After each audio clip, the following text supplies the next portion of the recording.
Hey everybody, welcome back to sunny Southern Ontario, Canada. I'm home from Jamaica. And the other day I did a one-part, actually the first part of a two-part vlog on coconuts. And look at this, guys. These are fresh seeds from Jamaica out of a 24-hour soaking in hydrogen peroxide and water, all sinkers. So looking good. Just wanted to get all the crap off of them and get them ready for sowing. Anyway, as always, I have to put my beer down. So, coconuts, Cocos nucifera. Here is a fresh, well, somewhat fresh coconut I picked from the grocery store today.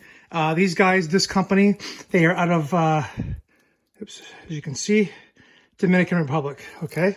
So let me tell you, I'm not going to eat this. This is for germination. So let me, I know I've done these videos before, but we're going to do kind of a multi-part coconut video here. So why did I pick this seed out of 10 seeds that were there?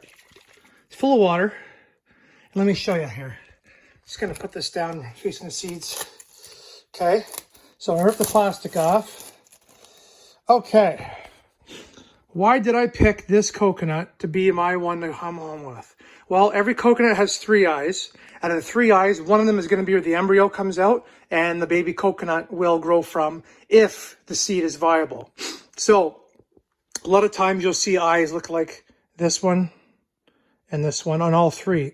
Generally a bad sign. You see this one, how it's bulged?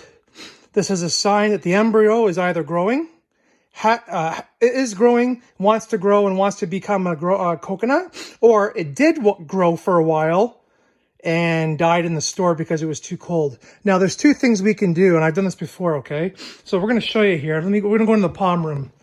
Okay, so when you delid that eye, let me show you the consequences here. Let me turn off the dehumidifier.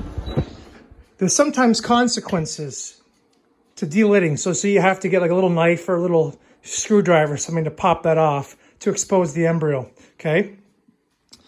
So, before we put this guy in the water, we're going to show you something here. Okay, here's a coconut I grew from seed. Here's a coconut I grew from seed. Both popped the same week. I showed this to you guys in another video.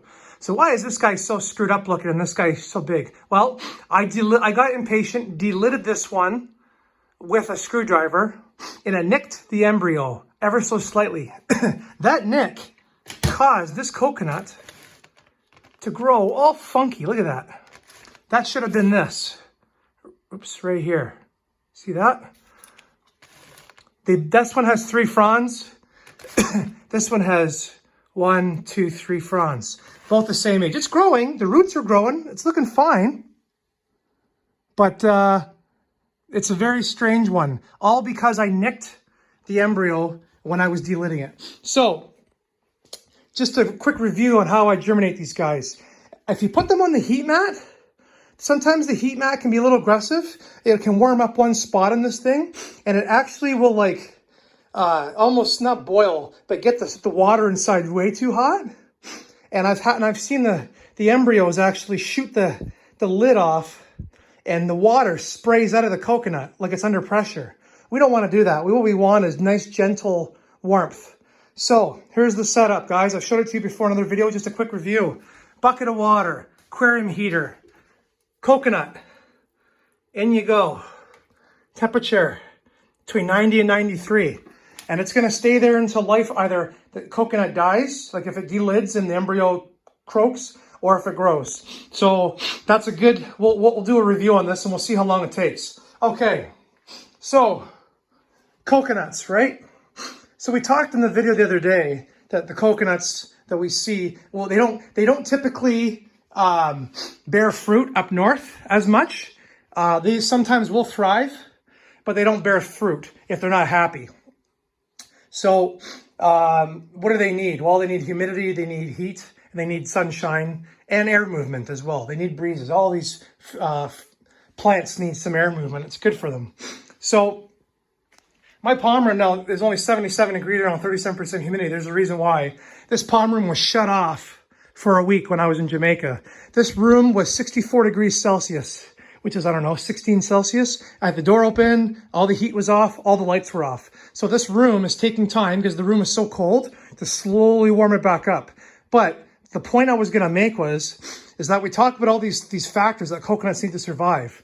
I keep this room very dry on purpose. A, to stop mold from happening in the walls, and B, it allows me to use this dehumidifier to heat the room. This thing literally will heat the room to 84 degrees. So one thing I found, as you can see, except for this one, oh, that's not even from the coconut, that's from a date.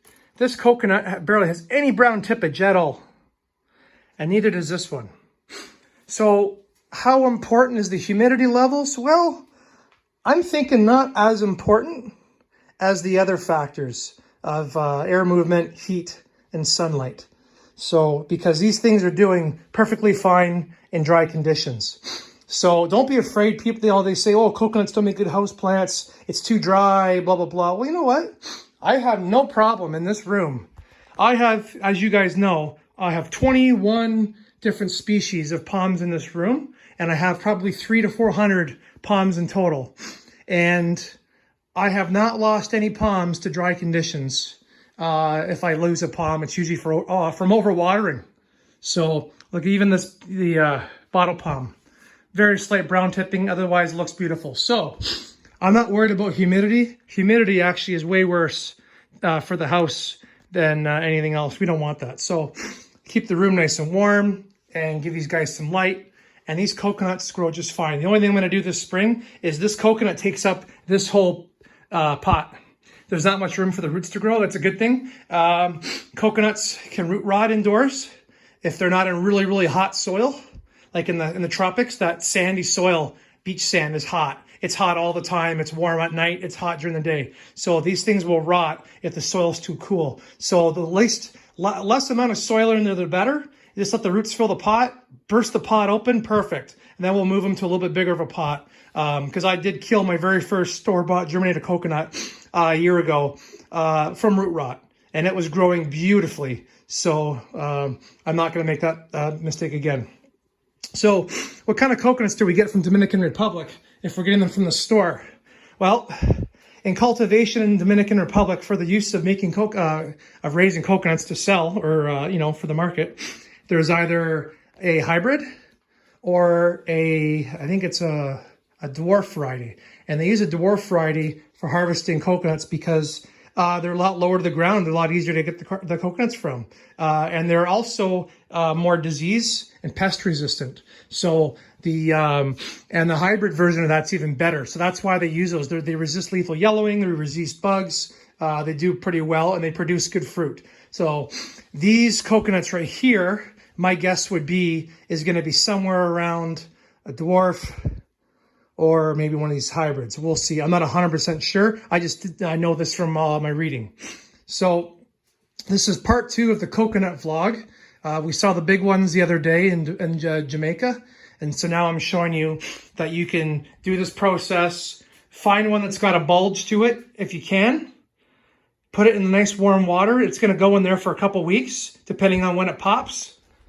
And then it's going to come here. These guys here are I think they're 6 months old, maybe just past 6 months old. I popped them last summer. So this guy's actually slowed right down for some reason. It was growing like a weed. And I'm not sure why, but there's no issue with it. It looks great. So I'm going to leave it for now and because it's happy. So my Bismarck's actually doing the same thing.